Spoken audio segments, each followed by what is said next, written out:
Notre invité de ce matin, c'est le secrétaire national de l'ANC chargé à la communication, M. Éric Dupuis. Il est avec nous. Bonjour. Bonjour, M. Albetim. Avant de commencer, je voudrais saluer vos auditeurs et d'abord vous féliciter, vous, pour la qualité de vos émissions, notamment la dernière, celle de vendredi dernier, qui m'a beaucoup passionné. Et je voudrais saisir l'occasion également pour remercier vos auditeurs qui ont donné à nous, responsables politiques, une leçon de civilité, une leçon de démocratie et une leçon républicaine. C'est ça aussi le devoir des citoyens. Donc vous faites allusion à l'émission La Libre Antenne de vendredi dernier. La Libre Antenne de vendredi dernier. Ah d'accord, oui. Oui, parce que les Togolaises et les Togolais se sont exprimés librement sur le comportement des responsables politiques que nous sommes. Ça aussi, ça s'appelle la démocratie à la base. Un grand merci pour tout le monde. Et voilà, donc, Monsieur Dupuis, sans plus tarder, alors, après 9 mois après la présidentielle, comment se porte aujourd'hui l'ANC? L'ANC se porte parfaitement bien. Vous savez, l'année dernière, on avait 70 fédérations réparties sur toute l'étendue du territoire national. Cette année, nous l'avons porté à 89, parce que le souci permanent du président Jean-Pierre Fabre, c'est d'être au plus proche de nos populations. Nous couvrons toute l'étendue du territoire national, et la multiplication de nos fédérations nous permet aujourd'hui, ou permet à nos cadres locaux d'être plus proches des sections qui sont les cantons et des sous-sections qui sont les villages. Voilà. Alors, vous avez eu à suivre tout à l'heure dans le journal avec nous avant de revenir sur le décret d'application, bien évidemment. Alors, le sommet sur la sécurité maritime et sur le développement de l'Afrique est encore reporté. La décision a été prise ce week-end à Addis Abeba par les chefs d'État africains, mais de report en report, finalement, est-ce que ça ne risque pas de discréditer un peu le sommet? Je ne sais pas si ça va discréditer le sommet. Mais le sentiment que j'ai, c'est que ça discrédite notre pays. Parce que ça ne fait pas sérieux, c'est nous qui l'organisons. Ça ne fait pas sérieux que 2 fois de suite, ce sommet ait été reporté. Tout ce que je voudrais dire, c'est que je souhaite vivement que le gouvernement profite de ce délai de 10 mois pour nettoyer le littoral togolais.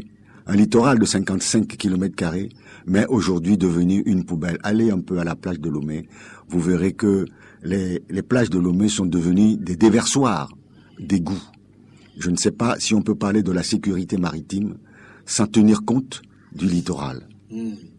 Mais ce qu'il faut retenir, c'est que il y a également les menaces terroristes qui sont là, parfois, notamment au niveau du Burkina récemment, alors que les chefs d'État étaient attendus quelques mois seulement après cet attentat. On ne sait jamais si le Togo était totalement à l'abri de ces attaques. À ce que je sache, au Burkina Faso, il n'y a pas de littoral, il n'y a pas de mer. Oui, je sais. Donc, ils ne sont pas directement concernés par la sécurité maritime. Partout dans le monde, il y a le risque d'attentat. Donc le Togo n'est pas un cas particulier. Donc nous devons tous ensemble alors conjuguer nos efforts pour réduire à néant ces options. Nous ne sommes pas contre, bien au contraire. Nous nous battrons à côté du régime s'il le faut pour éviter que cela n'arrive dans notre pays. Mais gardons-nous de sommets qui rassemblent des milliers de personnes quand on n'a pas eu le temps de préparer cela sérieusement. Et puis, quand on parle de la sécurité maritime, parlons aussi de la propreté de la mer, parlons aussi de la sécurité de nos côtes. Nous n'avons pas une grande étendue en matière de littoral au Togo, 55 km², 55 km seulement. Nous avons certainement les moyens de tenir ce littoral propre et sain.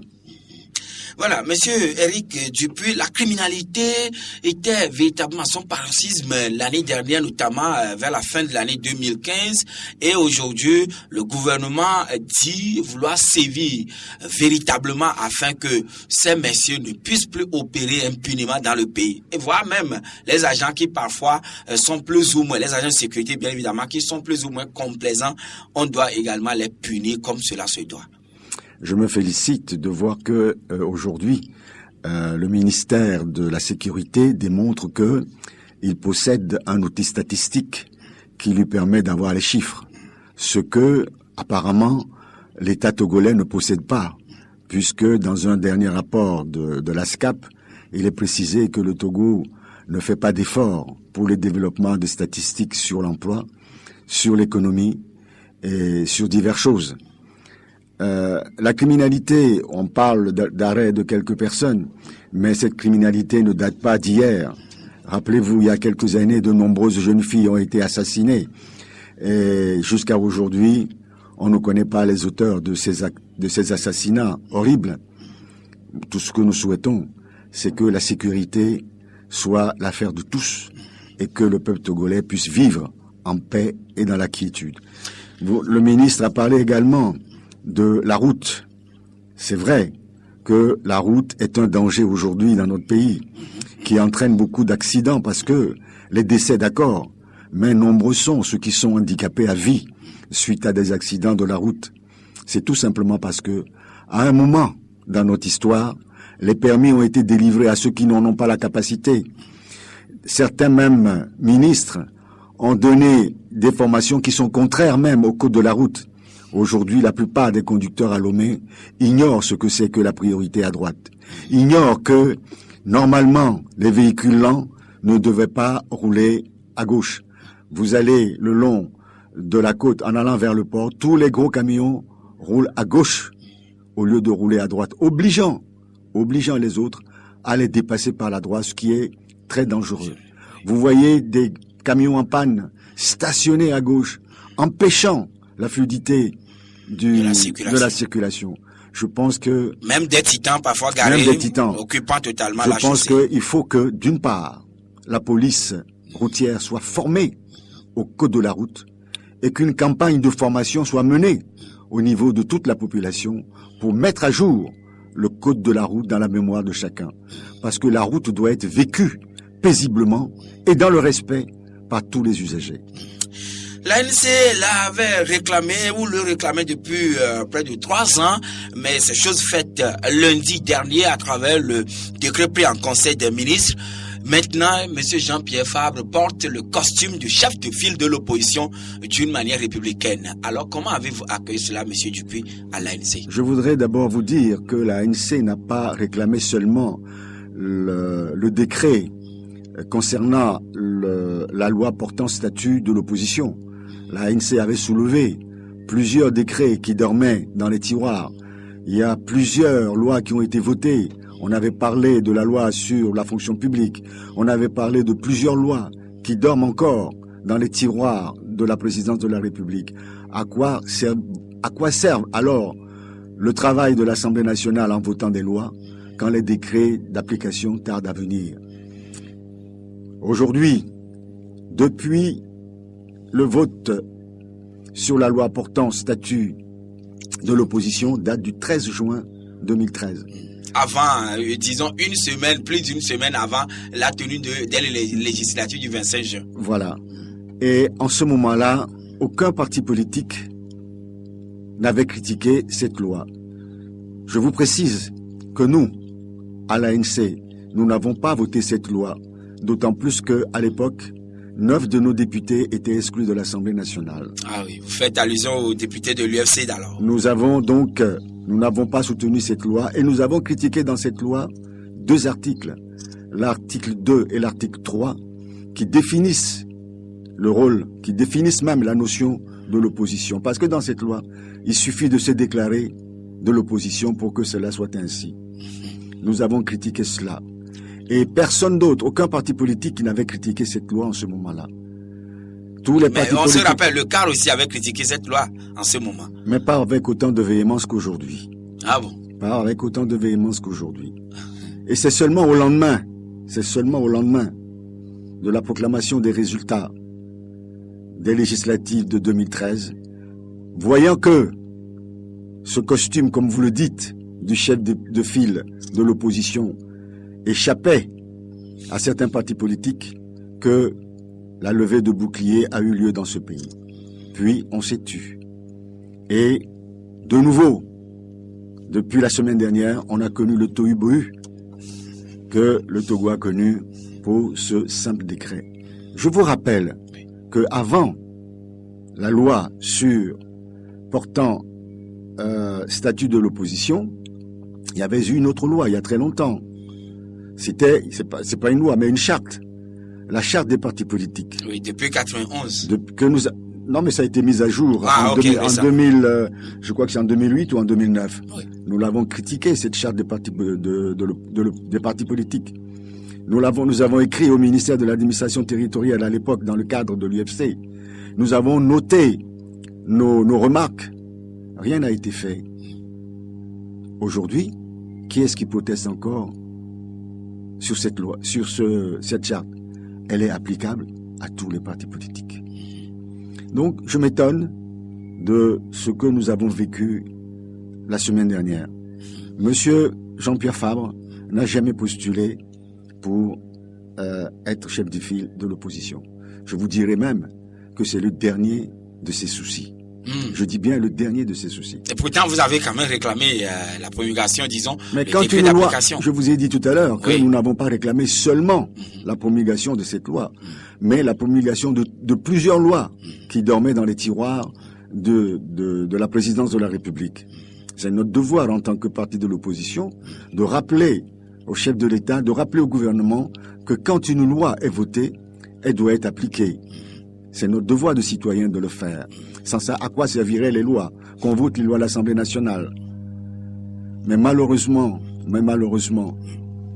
quand on a appris que c'est Jean-Pierre Fabre, à qui ce costume, comme vous le dites, revenait, ça a soulevé une levée des boucliers inimaginable. Au niveau des partis politiques ou bien d'autres responsables politiques. Jean-Pierre Fabre n'a pas choisi. Voilà, et automatiquement. Non, vous permettez que je termine. Jean-Pierre Fabre n'a pas postulé pour être chef de file de l'opposition. C'est le peuple qui l'a. C'est le peuple qui l'a élu, malgré une élection que nous avons critiquée pour les fraudes électorales qui a eu lieu en 2013, pour la non-équité du fichier électoral. Nous avions fait des propositions d'ailleurs en matière de découpage électoral. Cela n'a pas été pris en compte. Mais malgré cela, quoi qu'il en soit, aujourd'hui, vous vous en prévalez donc de cette loi. C'est tout à fait normal. Et d'ailleurs, l'année dernière, par 2 fois, M. Jean-Pierre Fabre a écrit au chef de l'État, a rencontré le chef de l'État en tant que chef de file de l'opposition. Et ça n'a pas soulevé autant de tollé qu'aujourd'hui. Parce qu'aujourd'hui, on a parlé d'avantages pécuniaires. Justement, et c'est ça la préoccupation des Togolais. Et matériel, et selon nos investigations, M. Jean-Pierre Fabre doit bénéficier d'un véhicule de fonction avec chauffeur, d'un personnel de sécurité et d'un cabinet, secrétaire particulier peut-être, chef de mission et pourquoi pas protocole aussi. Il est aujourd'hui au rang de président d'institution dans le protocole d'État. Monsieur Agbetim, ce que vous venez de dire ne figure pas dans le décret. J'ai le décret sous les yeux. Le présent décret détermine les avantages et privilèges du chef de file de l'opposition pour la durée de la législature. Il a rang de président d'institution, conformément aux règles de protocole d'État, et dispose des avantages pécuniaires et matériels. Au titre de ses obligations, le chef de file de l'opposition doit veiller, entre autres, ainsi de suite. Je ne vois pas où il est marqué qu'il va avoir des véhicules. Ça, c'est vous qui le dites. De toute façon, nous aussi, nous investiguons. Non, mais c'est vous qui le dites. Nous, à notre niveau aujourd'hui, nous n'avons pas ces éléments dont vous parlez. Il appartenait au Conseil des ministres, conformément à l'article 26 de la loi portant statut de l'opposition, que Dans le cadre des règles du protocole de l'État, le chef de file de l'opposition a rang de président d'institution de la République. Ah oui. Il bénéficie des privilèges et ses avantages fixés par un décret en Conseil de ministres. C'est-à-dire que ce que le Conseil de ministres avait à faire en réalité, c'est de préciser tout simplement la nature de ses privilèges et de ses avantages. Notamment, ça devrait être fait ou ça aurait été fait, mais on ne peut pas tout dire au compte rendu du Conseil des ministres. C'est là où nous en sommes aujourd'hui. Il n'a jamais été dit. Donc, le décret ne vous est pas encore notifié? Non, il n'a jamais été dit. Moi, le décret que j'ai, je l'ai en face ici. La partie du décret. Ce qui a été lu, vous l'avez. Oui. Nous n'avons pas de document autre. Peut-être que vous l'avez. Nous n'avons pas de document. Nous n'avons pas, nous aussi, nous investiguons. Nous n'avons pas de document autre. Donc, j'ai pour habitude de ne parler que de ce que je sais. D'accord. Mais de toute façon, moi, je vous dis que nous aussi, selon nos informations, alors, le regroupement, il y aura quand même des avantages un peu plus à la trempe, donc de responsable d'institution. Il aura quand même un personnel de sécurité, un cabinet pour pouvoir l'aider à bien travailler en tant qu'institution de la République. Et il n'y a pas de mal. Mais les gens vous si tel est le cas, Monsieur Agbetim, oui. Qu'est-ce que nous avons à redire? La loi, elle est ce qu'elle est. Elle est impersonnelle. Elle est de portée générale.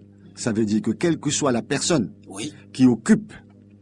Aujourd'hui, c'est lui. Demain, si c'est quelqu'un d'autre, quelle que soit la personne qui occupe cette fonction ou qui a ce statut, bénéficiera de la même chose. Bien évidemment. Au même titre que quand vous êtes nommé Premier ministre, vous avez des responsabilités, vous avez des avantages, vous avez beaucoup de choses, comme l'a été Maître Agboibo au lendemain de la signature de l'APG. En ce moment-là, nous ne l'avons pas critiqué. Bien au contraire, quand il nous a invités, nous l'avons rencontré et respecté sa position de Premier ministre. Nous avons décliné. Mais quand même, vous avez décliné. Vous permettez que je termine. Oui, nous avons décliné l'offre de rentrer dans le gouvernement, mais nous l'avons assuré de notre soutien. Mais quand même, cela a été un couac au niveau de la mise en œuvre de l'APG. C'est ce que le cas dit. Si vous permettez que j'aille jusqu'au bout de mon raisonnement, ça serait dans l'intérêt de nos discussions.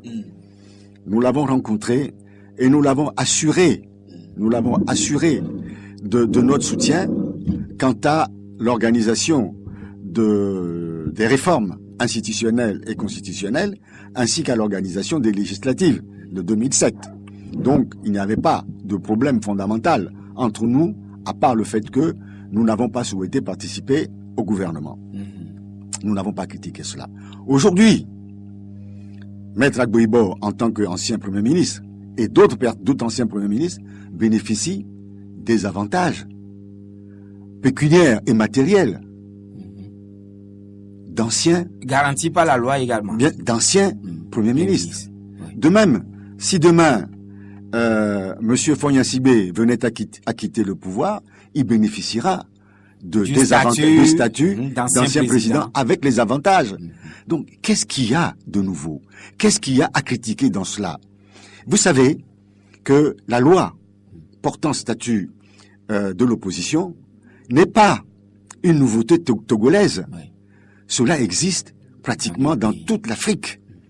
C'est une notion anglo-saxonne. Ça existe dans tous les pays anglo-saxons. Même en Angleterre, ça existe. Et ce n'est pas niveau de président d'institution, mais ça peut atteindre même des niveaux dans certains pays de ministre d'État. C'est tout simplement parce que c'est le souci d'assurer la continuité d'État en cas d'alternance politique. Est-ce qu'on peut l'assimiler à une sorte de vice-président de la République? Non, ce n'est pas la même notion. Un vice-président fait partie du gouvernement.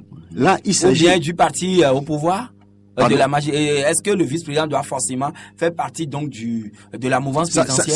Ça dépend de la constitution de chaque pays. Ça dépend de la constitution de chaque pays. Par exemple, vous voyez aux États-Unis, le vice-président fait partie du parti au pouvoir, mais n'a pas d'activité réelle. Dans d'autres partis, le vice-président, c'est lui qui joue le rôle même du chef de l'État, puisque le chef de l'État n'apparaît pas. Ça dépend du régime politique. Maintenant, ce statut, ça existe dans tous les pays francophones africains depuis 2001. Au Togo, nous sommes les derniers, pratiquement les derniers, à avoir adopté ce système-là. Mais qu'est-ce qu'il y a de nouveau? Au lieu, sincèrement, on va parler à cœur ouvert, au lieu de passer son temps sur les médias à vilipender un homme qui n'a pas choisi d'être, qui n'a pas postulé pour être, le critiquer, l'insulter. Si, en toute honnêteté, on réfléchissait, on reprenait la loi et qu'on disait, bon, chers amis, cette loi est votée. Nous ne sommes pas d'accord. Il y a des choses à faire, il y a des choses à corriger dedans. Mais pour l'instant, elle est votée, elle est appliquée. Essayons de voir dedans ce que nous pourrons tirer comme profit pour l'opposition tout entière et pour l'objectif que nous nous sommes fixés, celui de l'alternance politique. Ça, ce que vous dites, c'est tout à fait clair. Et c'est d'ailleurs ce que les Togolais attendent de vous. Mais maintenant, est-ce ceux qui vous critiquent qui devraient, en principe, marquer le pas, ou bien c'est vous qui devrez entreprendre cette démarche? Écoutez, puisque c'est vous qui êtes aujourd'hui le chef de toute l'opposition togolaise. Monsieur Agbetim, oui. On vous confie une mission. Vous n'avez même pas encore eu le temps de boire un verre d'eau qu'on vous saute dessus. Et qu'est-ce que vous allez faire? Vous allez accuser le... Non, Monsieur Fabre n'est pas le Christ. Il n'a pas besoin d'être crucifié pour sauver l'humanité, pour sauver l'opposition. C'est un homme comme nous tous. Il n'est pas le Christ. Il n'a pas besoin d'être crucifié pour sauver l'opposition togolaise. C'est ça que vous devez comprendre. Est-ce qu'il a eu même le temps de faire ouf avant que vos antennes ne soient envahies par l'expression de la haine? Vous savez, dans ce document-là que j'ai sous les yeux, qui est la loi, il y a l'opposition à beaucoup de choses. Vous savez que on parle des obligations. Oui, les obligations. Les obligations, oui. Dans l'article 22, il y a les obligations pour tous les partis politiques, pour tous les responsables de partis politiques. Il n'y a pas d'obligation particulière pour le chef de file de l'opposition. Ah bon? Non, il n'y en a pas. Non, et autrement dit, si par exemple le chef de l'État peut-être veut faire un déplacement dans le compte du pays pour l'intérêt général et il sollicite le chef de file de l'opposition de l'accompagner pour une mission à l'extérieur, est-ce qu'il ne peut pas le faire? Ce n'est pas une obligation. C'est pas une obligation? Non. Mais pour peut-être des manifestations publiques dans le pays? Ce n'est pas une obligation, ça ne peut pas l'être. Si par exemple, Monsieur Fogna Sibé demande au chef de file de l'opposition de venir assister au camp, les cérémonies du 13 janvier. Le 13 janvier est une date. Et c'est à cette date même que Jean-Pierre Fabre a écrit à Fogna Sibé récemment. C'est une date très importante pour le peuple togolais. Nous n'avons pas les mêmes analyses que le RPT UNIR. Nous n'avons pas la même compréhension du drame de 13 janvier 1963. Et vous voulez qu'on partage quoi? Donc il est impossible pour Fabre d'être vous voulez qu'on partage quoi? Soyons sérieux. On ne va pas vous dire de vous violer pour faire plaisir à un individu. Et maintenant, qu'est-ce que vous mettez dans l'obligation ou les obligations alors? Mais les obligations sont là. C'est long. Oui. Le respect de la Constitution, des lois, règlements, la défense des intérêts supérieurs de la nation, au renforcement de la défense de l'unité nationale, la consolidation de la conscience et la cohésion nationale, l'effort au développement, à la culture. Il y a beaucoup de choses. Mais étant donné qu'il est aujourd'hui chef d'institution ou bien institution, incarnant une institution, nécessairement, il devrait être également... C'est vous qui faites la loi. C'est vous qui faites la loi. Non, je ne fais pas la loi. Cependant, étant une institution ou bien incarnant une institution, comment est-ce que les autres présidents d'institutions se comportent? Vous savez, je vais vous donner l'exemple de la France. Ouais. Quand le chef de file de l'opposition a quitté le pouvoir, c'est-à-dire Monsieur Sarkozy, depuis qu'il n'est plus président, il est devenu chef de file de l'opposition. Pas parce qu'il était ancien président, tout simplement parce qu'il était... Son parti a beaucoup plus de députés à l'Assemblée et également au Sénat. Avant, il n'était pas le chef de son parti. Maintenant, il est chef de son parti. Pendant longtemps, pendant les premières années, il n'est pas allé à l'Élysée. Il n'avait pas la situation. Et puis, il a refusé certaines invitations. L'année dernière, il a décidé d'y aller. C'est son choix, c'est son libre choix. Là, le pays était attaqué. Non, et il devrait se prononcer pas le 14 juillet. C'était avant. Donc, je ne vois pas le problème. Il faut que ce n'est pas parce qu'on devient chef de file de l'opposition qu'il soit nécessaire ou qu'on soit obligé d'abandonner notre ligne politique, d'abandonner le sens même de notre lutte pour une quelconque responsabilité, pour un strapontin. Nous disons non. Et quel usage voudrez-vous faire alors de ce statut pour l'avantage des Togolais? Vous me posez une question fort intéressante. Jean-Pierre Fabre l'a dit d'ailleurs, qu'il va utiliser ce statut pour obtenir ce que les populations togolaises demandent depuis des années, c'est-à-dire l'alternance politique. Dans un premier temps, n'oubliez pas que Jean-Pierre Fabre a écrit le 13 janvier dernier au chef de l'État pour lui demander de réfléchir sérieusement aux réformes institutionnelles, constitutionnelles et locales prévues par l'accord politique global signé en 2006. Oui. Et dans la même lettre, il demandait l'organisation des locales, l'élargissement de nos prisonniers, le jugement ou l'élargissement des prisonniers dans la sordide affaire des incendies des marchés de Kara et de Lomé. Pendant que lui-même a refusé d'aller faire le test psychiatrique voulu par le procureur. Non, là, vous savez, ça, vous mélangez les torchons et les cerveaux. Non. C'est ce que nous avons appris également. On lui a demandé de venir, il n'a pas été. Je ne veux pas parler. À moins que je me trompe. Je ne veux pas parler au nom de M. Fabre, je vais parler de moi. Moi, j'ai été inculpé aussi dans la même affaire. Je suis inculpé dans la même affaire. Et j'ai refusé d'y aller. Et pourquoi? Vous savez, oui.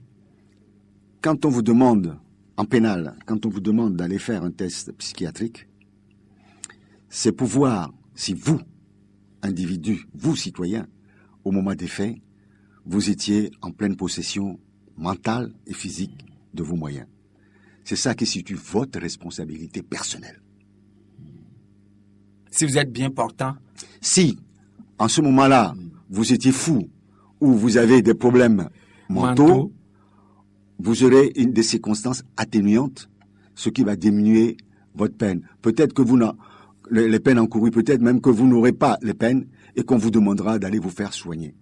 C'est en refusant d'y aller, c'est que vous acceptez d'être jugé comme responsable. Que vous vous portez bien. Que vous vous portez bien et vous assumez devant la loi vos responsabilités. Donc, ceux qui racontent cela ne connaissent rien du tout à la loi. Et quand on ne connaît pas, on se tait. Voilà. Il ne faut pas chercher à manipuler les populations. Il ne faut pas chercher à tromper la conscience du peuple togolais. Nous allons marquer une pause et on reprend tout à l'heure à 8h pour servir donc nos annonceurs.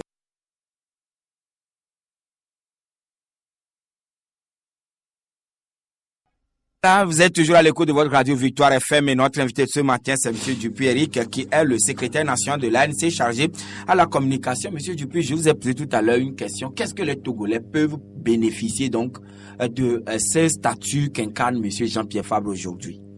Comme lui-même il a dit, il a eu à le dire à maintes reprises, il va consacrer ce statut à œuvrer d'abord pour l'alternance politique, pour l'alternance politique, pour les réformes institutionnelles, constitutionnelles et électorales, également pour que les élections locales aient lieu cette année. Et comment va-t-il s'y prendre? Aller rencontrer le chef de l'État cette fois-ci, discuter, échanger longuement avec lui?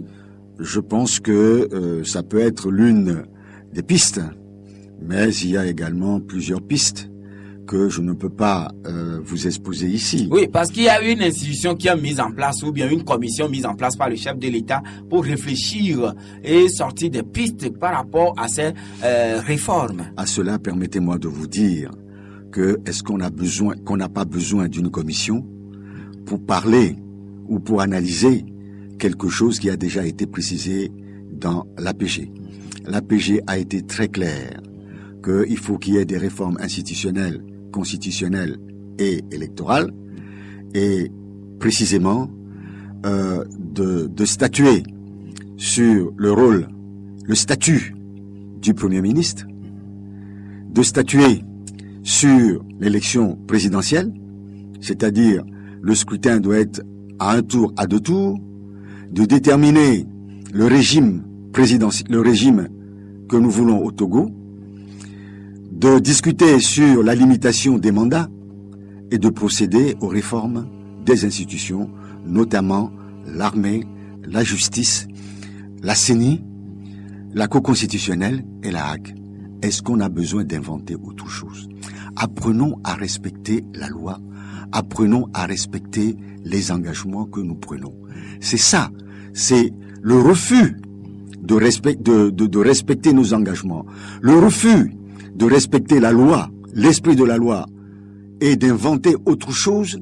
C'est ça qui nous pose problème dans ce pays. Oui, mais est-ce que M. Jean-Pierre Fabre va maintenant entreprendre toutes ces démarches seul, singulièrement parce qu'il est le chef de file de l'opposition, ou bien il va quand même par égard à ses collaborateurs, disons, à ses camarades de l'opposition, leur faire appel ou leur soumettre peut-être ses propositions pour que quelques amendements soient faits avant que tout cela ne soit porté à la connaissance du président de la République? Je ne sais pas ce que M. Fabre fera. Mais permettez-moi de vous dire qu'il est difficile de faire boire à un âne qui ne veut pas boire. Ceux qui ont critiqué, ceux qui ne veulent pas, on ne peut pas les forcer à aller à une discussion avant d'aller rencontrer le chef de l'État ou avant de prendre de telles dispositions en termes de mobilisation des populations. Là, ce serait l'exclusion? Ce serait une perte de temps. Pour le peuple togolais, parce que vous allez rencontrer un mur. Je dis bien, pour un âne qui ne veut pas boire, vous ne pouvez pas l'obliger à boire. Pour des gens qui ne voudront pas œuvrer pour l'alternance politique, pour des gens qui ne veulent pas œuvrer pour les réformes institutionnelles, constitutionnelles et électorales, pour les gens qui ne veulent pas œuvrer pour les élections locales, nous ne pouvons pas laisser tout ce que nous avons à faire pour perdre du temps comme nous l'avons fait en 2014 pour essayer de trouver des accords entre l'opposition. Nous avons fait des réunions... Mais au moins vous allez concerter avec ceux qui sont dans le CAP 2015? Ah bien sûr, mais ceux qui sont dans le CAP 2015 ont les mêmes préoccupations que nous. Tout à l'heure, j'écoutais Madame Adiamagbou Johnson et c'est clair sa position. Nous sommes dans dans les mêmes objectifs. Nos objectifs sont totalement identiques. Et d'ailleurs, c'est pour ça que... Mais quand même, vous représentez toute l'opposition, Monsieur Jean-Pierre Fabre. La loi n'a pas dit que le chef de file de l'opposition doit rassembler tous les autres. On n'a pas dit que pour pouvoir représenter l'opposition, on soit obligé de créer l'union de l'opposition. Ça n'a jamais été dit. Mais un signe avant-coureur qu'il sera beaucoup plus rassembleur. Aujourd'hui, il faudra quand même qu'il approche, même si. Laissons-le faire le travail tel qu'il voudra le faire. Ne commençons pas à hypothéquer, à faire pendant qu'il n'a pas encore commencé le travail.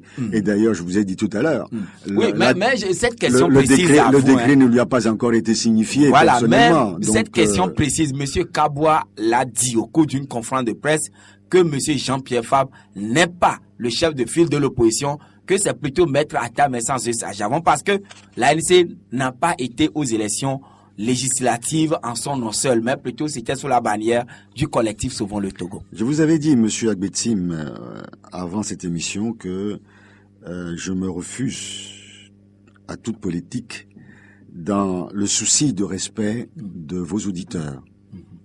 Je vais tout simplement vous lire l'article 24. Le chef de file de l'opposition est le premier responsable du parti politique appartenant à l'opposition au sens de l'article 2 ci-dessus, ayant le plus grand nombre de députés à l'Assemblée nationale. On a bien dit le premier responsable du parti politique. Maître Zeus Ajavon n'est pas responsable d'un parti politique. Le CST a été créé, quand le CST a été créé, c'est avec les ODDH, et d'un côté les ODDH, et de l'autre côté des partis politiques. À ce que je me souvienne, il y avait 4 partis politiques qui avaient signé la plateforme. Du collectif Sauvons le Togo? Bien sûr, qui a donné naissance au CST. Cette plateforme a été signée par, je vais citer les partis politiques, l'ANC, ADI, le PSR et au but. Le MRC n'a pas signé... Je vous dis, je ne veux pas parler de cas particuliers. C'est ainsi, vous pouvez demander à Maître Zeus, à Javon, le coordinateur, si ce que je dis est faux. D'accord. C'est ainsi. Maintenant, oui. Au législatif de 2013, est-ce que vous avez vu sur les listes un seul candidat venant de la société civile? Non. Seulement les partis politiques ont présenté des candidats. Et coupons court à cette discussion qui ne rime à rien, qui montre que il s'agit tout simplement de la mauvaise foi, puisque on nie le contenu de l'article 24 et on nie l'esprit qui a animé le CST au moment des législatives de 2013. Nous allons prendre M. Maglo qui est en ligne avec nous. M. Maglo, bonjour. Bonjour. Bonjour, M. Dupé. Bonjour, M. Maglo. J'allais vous poser cette question. J'aurais voulu même que M. Pape soit là. Mais comme vous êtes à sa place, je vais vous poser cette question toute simple. Voilà, il y a une polémique qui entoure ce décret, ce fameux décret. Les gens ne voulaient pas voir Fabre endosser cette chemise. Mais ça, c'est une polémique inutile à mon avis. Au-delà de cela, il y a des comportements mesquins. Il y a que les gens disent que c'est un piège. Et c'est un véritable piège. Mais pour moi, le piège est trop visible. C'est la première fois qu'un décret est, en annonçant un décret, on lie en même temps les avantages, les véhicules, tout cela. On fait miroiter des choses à Fabre. Est-ce que pour vous, ce n'est pas vraiment un piège? Allez-vous tomber dans ce piège-là? Voilà la question. D'accord, merci. Notre invité vous répondra dans un instant. Monsieur Gado, bonjour. Bonjour, monsieur Tupi. Bonjour, monsieur Gado. Ouais, moi, je voudrais aller un peu au... Allô?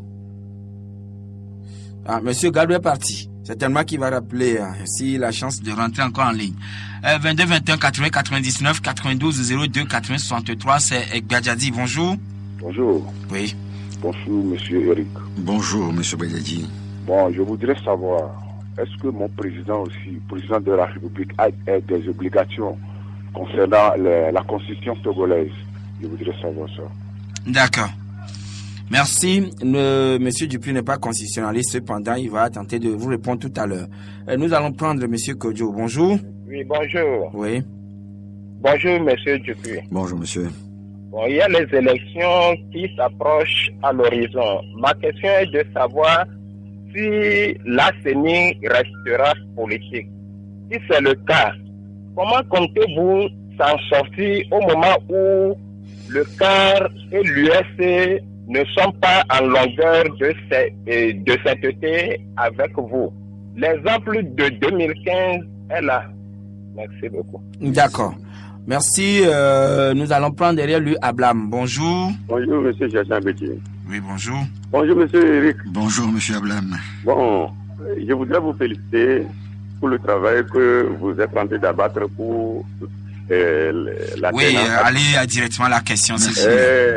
Je voudrais vous poser une question sur le fait que certains malins, certains esprits ne cessent de vous pousser vers l'union de l'opposition et après, lorsqu'il y a des avantages liés à celui qui est devant, on dit que bon, il n'est pas allé aux élections seul, donc il ne doit pas bénéficier de cet avantage-là. Ne pensez-vous pas qu'il est temps de cesser de penser qu'il faut unir les autres pour pouvoir combattre le régime en place? Merci. Voilà, monsieur Dupuis, vous les avez écoutés les uns les autres. Est-ce que le décret pris en Conseil des ministres, il y a une semaine exactement, pour faire porter aujourd'hui le chef de file de l'opposition au regard de la loi à monsieur Jean-Pierre Fabre n'est pas un piège pour vous? Oui, c'est un piège. C'est un piège cousu de fil. Ah bon? C'est un piège cousu de fil blanc. Nous en sommes conscients. Oui, piège à quel niveau? Vous permettez que oui. je termine, monsieur Agbetim. Ouais. C'est un piège. Nous en avons totalement conscience. Mais je suis persuadé que le régime RPT Unir, connaissant la personnalité même de monsieur Jean-Pierre Fabre, n'a pas tendu un piège pour monsieur Jean-Pierre Fabre parce que ils sont persuadés qu'il n'y tombera pas. Le piège, en réalité, est tendu pour l'opposition. Parce que le régime RPT UNIR connaît parfaitement les premiers responsables des partis politiques de l'opposition et savent très bien qu'il suffisait de parler d'intérêts pécuniaires pour que tout ce monde-là, tout ce beau monde, saute comme un seul homme sur Jean-Pierre Fabre. Et malheureusement, tous y sont tombés comme des moutons de Panurge. C'est regrettable, c'est très triste. L'image qu'on nous a donnée la semaine dernière prouve à souhait que, malheureusement, l'opposition togolaise est tombée dans ce piège. Parce que quand il y a un piège à con, on n'est pas obligé d'y tomber. Ils sont tous tombés dedans. Et voilà. Parce que, vous savez, Jean-Pierre Fabre ne court pas après des avantages pécuniaires ou des avantages quelconques. Sinon, il aurait accepté d'être Premier ministre depuis belle lurette. Vous savez que nos représentants à la CENI ont été chassés sans aucune raison et en violation du règlement intérieur de la CENI, en violation de la loi, mais ils ont été privés de leurs avantages. Mais aujourd'hui, le chef de file de l'opposition va discuter de tout ça avec le président. Vous permettez que je termine. Oui, allez-y, oui, je vous écoute, mais quand même. Et aujourd'hui, ils n'ont pas de rémunération. Ils n'ont plus de véhicules. Mais ils ne s'en plaignent pas. Est-ce que vous les avez entendus se plaindre? Nous, à l'ANC, la conception même de la politique, c'est être au service du peuple. Ce n'est pas les avantages pécuniaires ou les avantages matériels qui nous amènent à faire de la politique. Nous ne courons pas après. Oui, mais si tel est le cas, monsieur Dupuy, êtes-vous en train de dire que si le pouvoir en place paye quelqu'un au niveau de l'opposition conformément à la loi, est-ce que c'est une trahison, c'est une corruption, alors que c'est le denier public, le contribuable togolais? Est-ce que c'est à moi qu'il faut poser cette question ou aux autres? Moi, je réponds à la question telle qu'elle a été posée. Oui, quand même, moi, c'est au regard des éléments de réponse que je suis cette question. Monsieur Agbetine, oui. La question qui a été posée, est-ce que Jean-Pierre Fabre ne risque pas de tomber dans un piège à cause de ses intérêts pécuniaires? Je dis que non. Cela ne détermine pas l'ardeur que nous avons au travail. Nous, notre objectif, c'est l'alternance politique dans ce pays. Quelles que soient les conditions financières dont on peut disposer, nous sommes des hommes comme tous les autres, mais nous ne courons pas après ça. Nous courons après quoi? L'alternance politique. C'est ça l'objectif de notre lutte. Voilà. Et maintenant, par rapport toujours, il y a des élections en vue, des élections qui profilent à l'horizon. Est-ce que la CENI restera toujours politique telle qu'elle est composée aujourd'hui, puisque l'auditeur a cité nommément le cas et l'UFC, qui ne sont pas sur la même longueur d'onde que vous, mais qui résident également à la CENI? Je pense effectivement qu'il faut il y a une discussion qui s'ouvre à ce sujet. Je vous disais tout à l'heure que parmi les réformes à faire, il y a les réformes de la CENI, et nous avons nos propositions en ce qui concerne la réforme des CENI. Quand on parle de CENI politique ou de CENI technique, je peux vous affirmer que nulle part dans le monde, il n'y a de CENI purement technique. Même au Ghana, il n'y a pas, la CENI n'est pas totalement technique, puisqu'il y a la partie technique, et il y a la partie politique. Qui contrôle le travail qui est fait. Et quand vous prenez par exemple dans certaines grandes démocraties européennes, il n'y a pas de CENI. En France, il n'y a pas de CENI. C'est l'administration territoriale. C'est le ministère. Mais à travers quoi? À travers les collectivités locales. Or, quand la décentralisation est bien faite, les collectivités locales sont multipartites, puisque se retrouvent dans les conseils municipaux toutes les tendances. Donc, à partir de ce moment-là, il n'y a même plus besoin de mettre en place une CENI. Voilà. Donc, ce que nous demandons, pour que les prochaines élections puissent avoir lieu dans un minimum de transparence, il faut déjà qu'on s'asseye pour l'organisation sérieuse et responsable des élections locales. Ça va faciliter demain la mise en route des réformes des CELI. Vous avez parlé quand même tout à l'heure de cette affaire de l'union de l'opposition qui ne s'inscrit plus, qui n'est plus inscrit à votre agenda. Sinon, c'était la préoccupation de Abla. Mais est-ce que le président a des obligations vis-à-vis donc de cette loi également? Non. La loi spécifie dans son article 22 toutes les obligations qui incombent à tous les responsables des partis politiques. Il n'y a pas de responsabilité spécifique au chef de file de l'opposition. Et donc, le gouvernement sort totalement de son rôle en ajoutant des conditionnalités qui ne figurent pas dans l'article 26 de la loi portant statut des partis politiques, non, des partis politiques oui, de l'opposition. Et Monsieur Dupuy, nous sommes à la fin de l'émission. Cependant, ma toute dernière question. Monsieur Jean-Pierre Fabre, aujourd'hui investi comme chef de file de l'opposition, une très lourde responsabilité. Est-ce qu'il sera encore à l'Assemblée nationale? Ou cumuler encore le poste de député à l'Assemblée nationale? Je ne vois pas, puisque la loi est claire. La loi dit que un chef de file de l'opposition, le premier responsable d'un parti politique, qu'il soit à l'Assemblée nationale ou non. Donc, rien ne l'empêche d'être à l'Assemblée nationale. Voilà. Nous sommes à la fin. Il n'y a pas d'incompatibilité. Oui, votre mot de fin.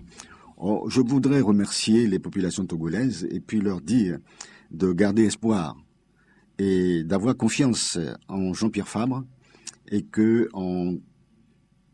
mettra tout en œuvre pour que l'alternance politique ait lieu rapidement, pour que les réformes institutionnelles et constitutionnelles ainsi que électorales, sans oublier l'élection présidentielle, aient lieu le plus rapidement possible.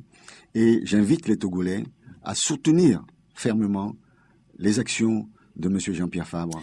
Voilà, nous ne sommes pas encore en campagne électorale, mais le moment viendra et certainement que vous aurez à passer par la comptabilité de la radio d'abord. Merci, M. Eric Dupuy, d'être passé dans cette émission. C'est moi qui vous remercie.